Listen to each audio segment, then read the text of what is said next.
the United States is strengthening its ties with the Philippines. It is renewing its commitment to defend the country against what it believes are aggressors. We bring in our senior correspondent, David Santos, live from Taguig. David, tell us more about this development. Well, the U.S. Secretary Advisor, or rather Security Advisor Robert O'Brien spends the rest of today's afternoon in today's quick stopover to Manila, paying respects to fallen veterans. O'Brien was at the Manila American Cemetery to offer a wreath as well as prayers to thousands of Filipino-American World War II fighters buried there, highlighting the memorial significance to our long-time alliance. Now, speaking to reporters after that short, solemn event, O'Brien did talk about a wide range of issues he discussed with the Philippine officials earlier today.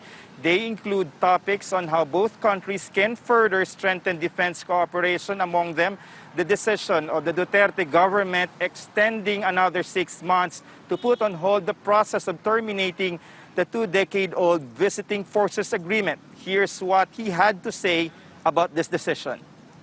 We'd obviously like to see that longer, and that's something I spoke with Secretary Locsin about, is if we could extend it a further period of time so that we could have some negotiations to address the important concerns on both sides of that treaty and that agreement, and not be up against an artificial deadline. So we're grateful for the additional 6 months. We think it would be better if it was a year or longer.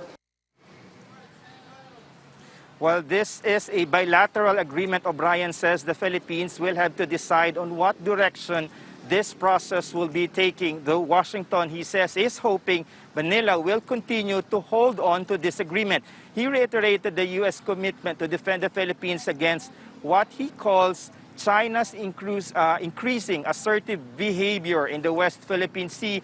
And while the U.S. also raises controversial issues such as human rights to its allies like the Philippines, however, it remains confident on the Philippine military to carry on the fight against the threat of terrorism.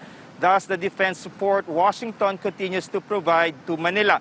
Now, O'Brien also announces the U.S. is extending a $3.5 million relief assistance for typhoon victims through the United Nations fundraising effort. O'Brien basically saying here, the U.S. got the Philippines back on many fronts, from dealing with disasters to confronting China's supposed aggressions in the disputed territories. Pia. David Santos there reporting. The U.S. also vowing sustained support for the country's military in an anti-terrorist operations. Washington donated $18 million worth of weapons.